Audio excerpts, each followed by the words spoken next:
Hello. Just beyond that point, the river takes a swing round to the east, and here we leave the canal, but the river will eventually come back to it some miles further down. But we're going to now follow the river as it twists and turns in an eastward direction.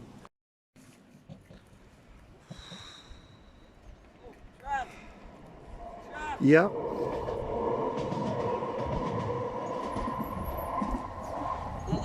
As you'll have just noticed, that's where the Metrolink between Bury and Manchester first crosses the Irwell. Because of course used to be the old Bury to Manchester railway line, converted to Metrolink in the early 90s. And as you can see, the Irwell's heading off to the east, and we're going to follow it there. You okay, Simon? No. As you can see, there's a little side tunnel by the side of the bridge to take you under the Metrolink, and the river at this point is quite shallow and wide. Still wouldn't really recommend swimming in it, there's quite a current. There is a footpath runs underneath the bridge, but it's actually closed at the moment. I don't know if there are any plans to reopen it in the near future. But and there's a weir here and the remains of a sluice gate.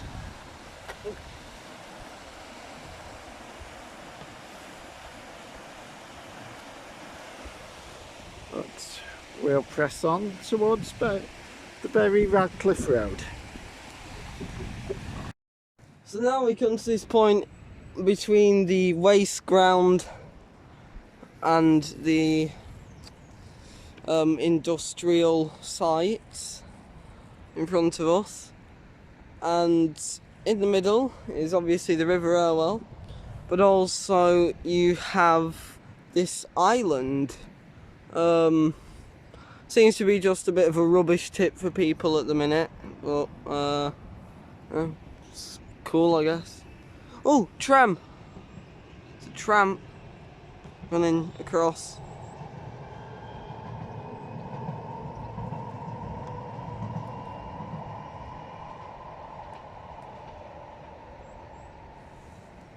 Lovely.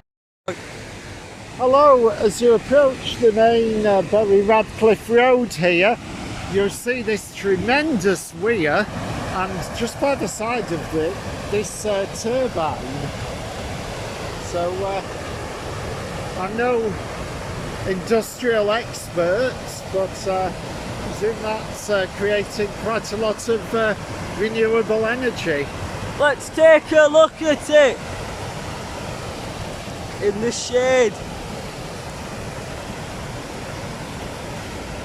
It's like a big drill, only it moves water. There's a bit of a leak there, you can see. Oh dear. On this side of the path, you've got a man-made channel called Hutchinson's Goit, which diverts some water around there for, I presume, another industrial purpose. I'm not sure whether it's actually needed anymore. It seems to be pretty reeded up. Hello, this is Warth Bridge carrying the main road. This one doesn't have a side passage, you have to go across the main road to the other side. Right, we're now on the other side of Warth Bridge. The river's flowing fast in an eastward direction, but before long it will start to curl back towards the south and eventually round Radcliffe to the west. We can follow it for a short while, and then we have to follow, I think it's a leat or a canal a little bit away from the river. Hello, this is Dumas Lane. This is part way through a stretch where the Irwell weaves its way between industrial and residential parts, and there aren't any riverside footpaths for a bit, so might have to skip to the next bridge shortly. But what's interesting here is that there's a ladder going down from this bit of scaffolding on the bank to the water, the river itself. So I don't know who's going to start climbing the ladder from inside the river. That's a bit of a weird one. Today we are on the other side of Dumas Lane. We're actually going to take this nice riverside footpath through the industrial district. It will loop us back round further down onto Dumas Lane.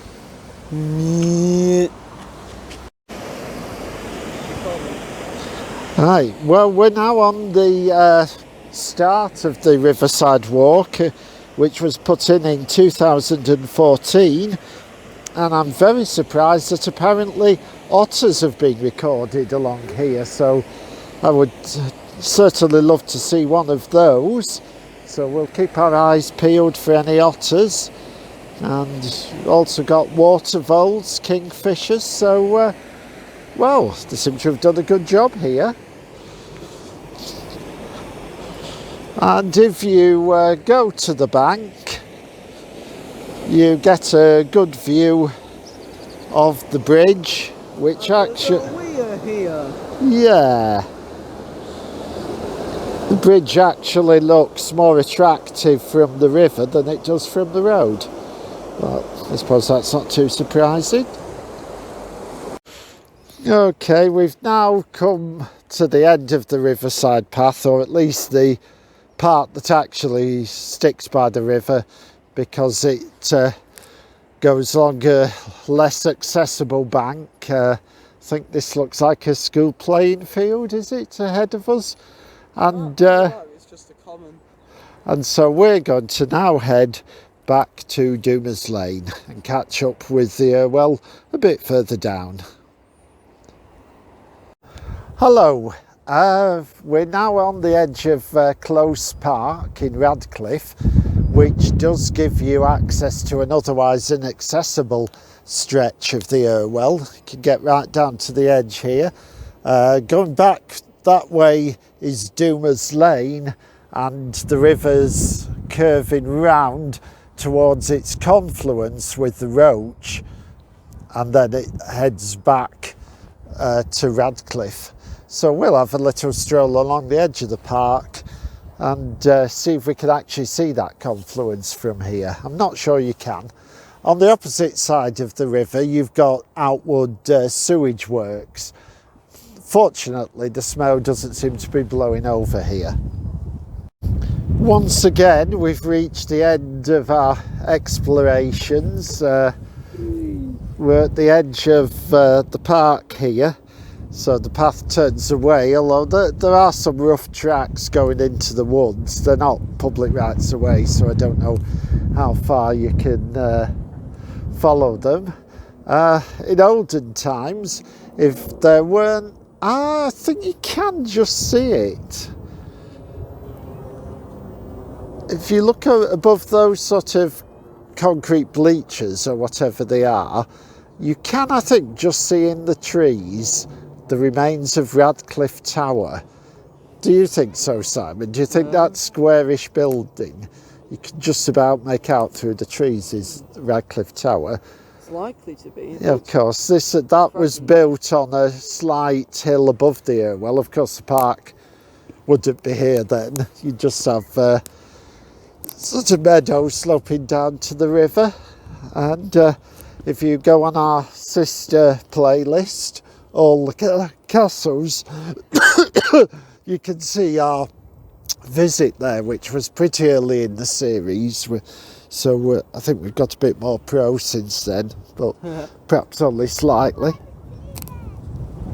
Here we are at the site of Radcliffe, is it Tower? Tower, yeah.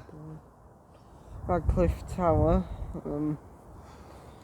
I'm a sentimental person, so I just wanted to come here and pop a quick hello.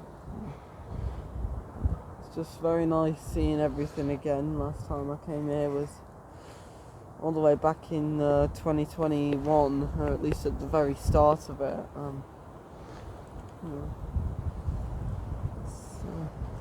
I think it was 2020. I mean, like, oh, yeah, it probably was actually. Not even further back, but nice to be back and see it again.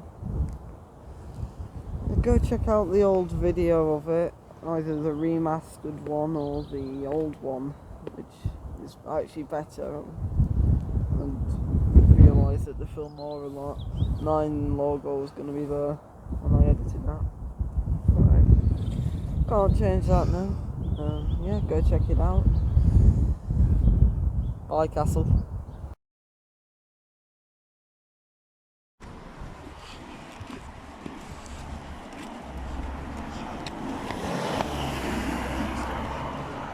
Sorry? Yeah, I'm still recording. Okay.